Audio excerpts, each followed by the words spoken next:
Hello students, welcome back to our YouTube channel Hindi hiker. इससे पहले हम सूरदास के पद भाग 1 पढ़ चुके हैं, जिसमें हमने पद 1 व 2 पढ़ा है। अगर आपने उस वीडियो को नहीं देखा है तो अवश्य देखें। इस वीडियो के डिस्क्रिप्शन में भी उसका लिंक मिल जाएगा। इस वीडियो को अंत तक अवश्य देखें और अगर आपको वीडियो पसंद आती है तो लाइक करें, शेयर करें और चैनल को सब्सक्राइब करें और साथ में दिए गए बेल आइकन के बटन को दबाना न भूलें, ताकि आपको अगली वीडियो का नोटिफिकेशन जल्द से जल्द मिल सके। चलिए पढ़ते हैं सूरदास के पद का पद 3। हमारे हरी हारिल की लकड़ी। हरि श्री कृष्ण को कहा गया है। हारिल हारिल एक पक्षी होता है, एक ऐसा पक्षी जो अपने पंजों में एक लकड़ी को दबाकर रखता है। अब यहाँ गोपियाँ उद्धव से कह रही हैं कि श्री कृष्ण उनके लिए क्या है। हमारे हरि हारिल की लकड़ी। हे उद्धव, हमारे श्री कृष्ण हमारे लिए उस हारिल पक्षी की लकड़ी के समान है। जिस प्रकार हारिल पक्षी लकड़ी को अपने पंजों में पकड़ कर रखता है और किसी भी स्थिति में उसे छोड़ता नहीं है, ठीक वैसे ही गोपियाँ कहती हैं कि हमने भी श्री कृष्ण को पकड़ा हुआ है, हम उन्हें छोड़ नहीं सकती। हमारे लिए तो हमारे कृष्ण हारिल की लकड़ी के जैसे हैं, हम उन्हें नहीं छोड़ सकते। मन क्रम वचन नंद नंदन उर यह दृढ़ कर पकड़ी। नंद नंदन नंद नंदन श्री कृष्ण को कहा गया है, क्योंकि श्री कृष्ण के पिताजी का नाम है नंद।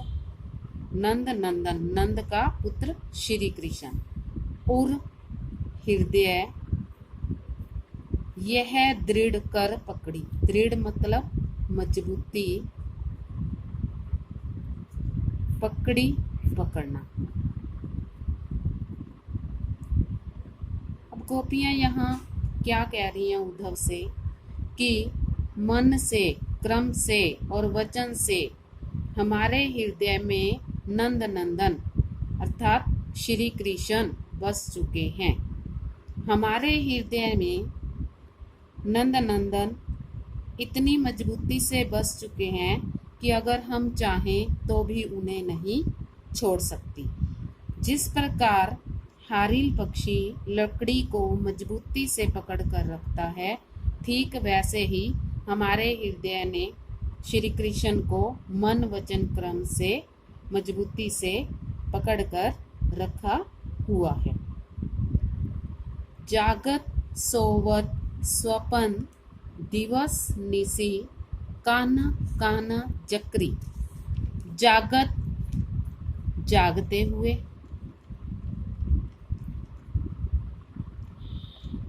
सोवत सोते हुए, स्वपन सपने में,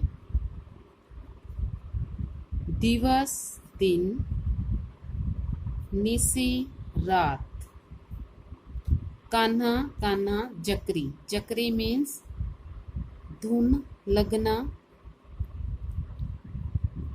या फिर रट लगना। अब यहाँ गोपियाँ उद्धव को क्या बता रही हैं कि श्री कृष्ण उनके मन में कैसे बसे हुए हैं।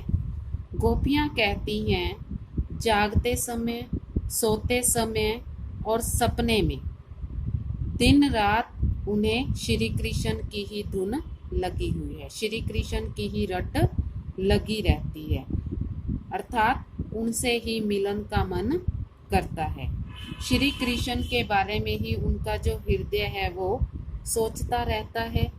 चाहे दिन हो, चाहे रात हो, चाहे वो जाग रही हो, चाहे वो सो रही हो, चाहे वो सपना देख रही हो, तो बस वो कान्हा कान्हा से मिलने की ही आशा लगाए रखी है। उनका मन दिन रात, सोते समय, जागते समय, सपने में भी श्री कृष्ण की ही रट लगाए रहता है। श्री कृष्ण को ही पाने की इच्छा उनके मन में हर समय बनी रहती है।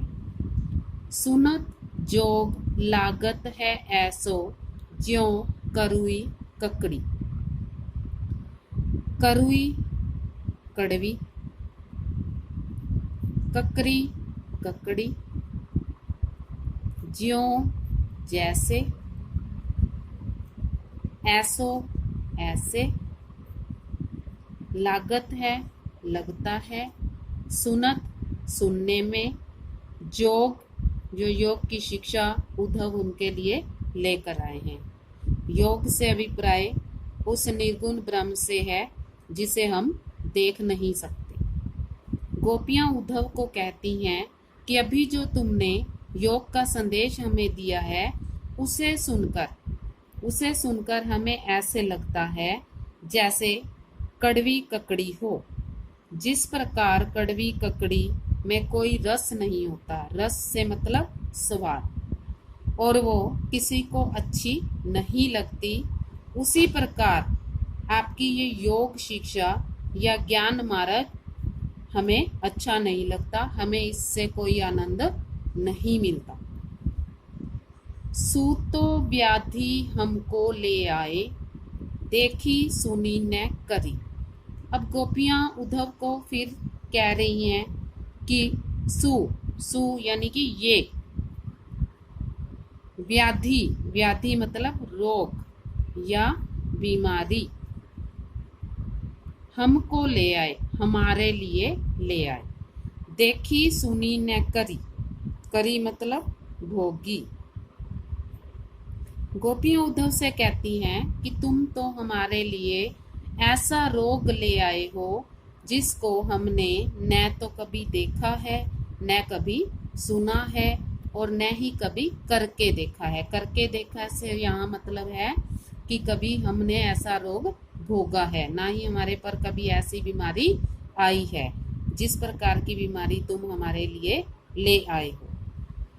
यह तो सुर तिन्ही ले सौंपो, जिनके मन चक्री। अब सूरदास जी गोपियों के माध्यम से यहाँ कहते हैं कि यह जो योग संदेश तुम हमारे लिए लाए हो, तिन्ही ले सौंपो, उन लोगों को ही सौंपो जिनके मन चक्री, जिनका मन चक्कर के समान घूमता रहता है। कहने का मतलब जिनका मन इधर उधर भटकता रहता है, उन्हीं को तुम अपना योग संदेश पढ़ाओ। अब यहाँ योग संदेश दूसरों को पढ़ाने से उनका मतलब क्या है? गोपियां ये कहना चाहती हैं कि हमारा मन तो एक जगह पर स्थिर है, एक ही जगह पर टिका हुआ है। हमारा मन तो श्री कृष्ण पर ही टिका हुआ है। हमारे ऊपर तुम्हारे इस योग का असर नहीं होता, इस योग संदेश का असर हमारे ऊपर नहीं होगा, क्योंकि हमारे मन में तो श्री कृष्ण ही बसे हुए हैं। सूरदास का पद 4। अब यहाँ गोपियां फिर उद्धव को उलाने देती हैं। उद्धव को उलाने देती हुई कहती हैं, हरि हैं राजनीति पढ़ आए। हरि श्री कृष्ण। अब हमने पहले बताया है स्टार्टिंग में कि श्री कृष्ण जो हैं वो राजनीति के काम से अपना राजकाज देखने के लिए मथुरा चले गए हैं। अब चौथा पद पढ़ते हैं। हरि हैं राजनीति पढ़ आए। हरि श्री कृष्ण, राजनीति राजकाज की शिक्षा। अब हमने आरंभ में पहले पद में किया है कि जो श्री कृष्ण है वो राजकाज देखने के लिए ब्रिज से मथुरा में चले गए हैं। अब गोपियां उद्धव को कह रही हैं कि हम जानती हैं कि श्री कृष्ण ने मथुरा जाकर राजनीति पढ़ ली है, अर्थात राजनीति की शिक्षा उन्होंने प्राप्त कर ली है। ये बात गोपियां उद्धव को कह रही हैं। कैसे? एक भंवरे के माध्यम से। समझी बात कहत मधुकर के, मधुकर भोरा, समाचार सब पाए। अब गोपियां कहती हैं कि ये बात हम पहले ही समझ गई थी और अब हमें तो समाचार भी मिल गया है। मधुकर के माध्यम से यानी कि उद्धव के माध्यम से उन्हें ये समाचार मिल गया है कि श्री कृष्ण सचमुच ही बदल गए हैं। अब तो वो कहती हैं कि हमें विश्वास हो गया है कि उन्होंने मथुरा जाकर राजनीति की शिक्षा पढ़ ली है, राजनीति की शिक्षा प्राप्त कर ली है। एक अति चतुर हुते, अति बहुत, चतुर चालाक, हुते थे पहले से। अब गुरु ग्रंथ पढ़ाए। गोपियां यहाँ क्या कहना चाहती हैं कि श्री कृष्ण एक तो पहले से ही बहुत चालाक थे, अब तो उन्होंने बहुत बड़े बड़े ग्रंथ पढ़ लिए हैं। कहने का मतलब अब तो उन्होंने राजनीति अच्छे से सीख ली है। मथुरा जाकर उन्होंने राजनीति की शिक्षा पा ली है और बड़े बड़े ग्रंथ पढ़ लिए हैं। अब वो और भी चालाक हो गए हैं। वो उद्धव से ये कहना चाहती हैं कि पहले ही श्री कृष्ण बहुत चालाक थे, अब वो राजनीति के ग्रंथ पढ़कर और चालाक हो गए हैं। बड़ी बुद्धि जानी जो उनकी, जोग संदेश पठाए। उनकी बुद्धि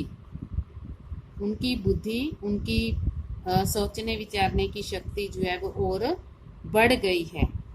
योग संदेश पठाए, जो उन्होंने हमारे लिए योग का संदेश, हमें योग के संदेश की शिक्षा दी है या योग का संदेश हमारे लिए भेजा है। अब बुद्धि बढ़ने से यहाँ क्या मतलब है कि ग्रंथ पढ़ने पर उनकी बुद्धि बढ़ गई है, जबकि कृष्ण ये जानते हैं कि गोपियां उनके साकार रूप के दर्शन करना चाहती हैं, फिर भी उन्होंने उनके लिए योग का संदेश भेजा है।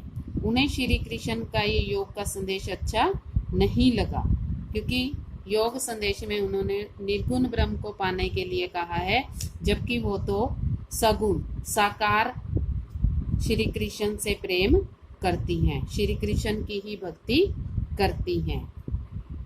उठो भले लोग आगे के, पर हित डोलत धाय। आगे के पहले जमाने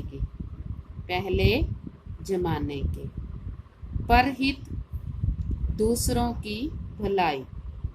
परहित मीन्स दूसरों की भलाई। दौलत धाय मतलब डोलते रहना या भागते रहना।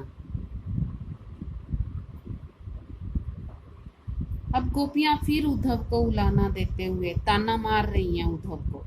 क्या कहती हैं ताना मारते हुए कि पहले के, हे उद्धव, पहले के जमाने के लोग बड़े भले होते थे, जो दूसरों की भलाई के लिए डोलते रहते थे या भागते रहते थे। अब उद्धव को यहाँ वो ताना भी मार रही है और उद्धव को ये भी कह रही हैं कि उद्धव तुम बड़े ही भले हो जो परहित करने आए हो। परहित करने से अभिप्राय कि श्री कृष्ण का संदेश हमारे लिए लाए हो, हमें योग संदेश की शिक्षा देने आए हो। अब अपने मन फेर पाई है, चलत जो हुते चुराए। अब गोपियां यहाँ कहती हैं अब हमको पूरा विश्वास हो गया है कि अब हम अपने मन को पाई है, वापिस पा लेंगी। किस मन को? जो श्री कृष्ण जाते समय चुरा कर ले गए थे। अब हमारा मन श्री कृष्ण जो ले गए हैं अब वो हमें वापिस मिल जाएगा। क्यों कह रही हैं वो ऐसा? वो ऐसा इसलिए कह रही हैं क्योंकि श्री कृष्ण उनके साथ ऐसा व्यवहार कर रहे हैं, उन्होंने उनके लिए योग संदेशा भेजा है, इसलिए वो कह रही हैं कि अब तो वो हमारा मन हमें वापिस मिल जाएगा, क्योंकि अब श्री कृष्ण ने हमारे लिए योग का संदेश भेज दिया है। ते क्यों अनीति करे आपुन, जो और अनीति छुड़ाए। आपुन करना, कर रहे हैं, खुद कर रहे हैं। अब गोपियां यहाँ उद्धव को कह रही हैं कि वे क्यों बुरा काम कर रहे हैं। अनीति मीन्स गलत कार्य, बुरा कार्य। वे क्यों बुरा कार्य कर रहे हैं जो पहले खुद लोगों को अनीति करने से रोकते थे, जो पहले खुद लोगों की अनीति छुड़ाते थे। कहने का मतलब उनको खुद यहाँ आना चाहिए था और उन्होंने योग संदेश उद्धव के हाथ भेजा है। उन्होंने जो गलत कार्य करना शुरू कर दिया है, जिस गलत काम को वो खुद कर रहे हैं, पहले वो उसी काम को करने से लोगों को भी रोकते थे, अब वो वही काम खुद कर रहे हैं। राज धर्म तो यह सुर जो प्रजा न जाए सताए। सताए मीन्स सताना। अब यहाँ गोपियां क्या कह रही हैं? सूरदास जी गोपियों के माध्यम से समझा रहे हैं कि अगर वो राजा का धर्म, यानी कि अब श्री कृष्ण राजकाज संभाल रहे हैं तो वहां के राजा हैं। अब राजा का धर्म क्या होता है वो ये बता रही हैं कि राजा का धर्म यही होता है कि वो अपनी प्रजा को न सताए, अर्थात अपनी प्रजा को दुख नहीं देना चाहिए राजा को। अगर वो राजा का धर्म निभाना चाहते हैं तो उन्हें अपनी प्रजा को दुख नहीं देना चाहिए। और अगर वो हमें अपनी प्रजा मानते हैं तो हमारे लिए योग संदेश न भेजते। उन्होंने तो अपने राजधर्म का पालन भी अच्छे से नहीं किया। गोपियां उद्धव को खरी खोटी सुनाती हैं और श्री कृष्ण के द्वारा भेजा गया योग संदेश उन्हें अच्छा नहीं लगता। अगर आपको ये वीडियो पसंद आती है तो लाइक व शेयर करें, चैनल को सब्सक्राइब करें और साथ में दिए बेल आइकन को अवश्य दबाएं ताकि आपको अगली वीडियो का नोटिफिकेशन जल्दी से जल्दी मिल सके। धन्यवाद।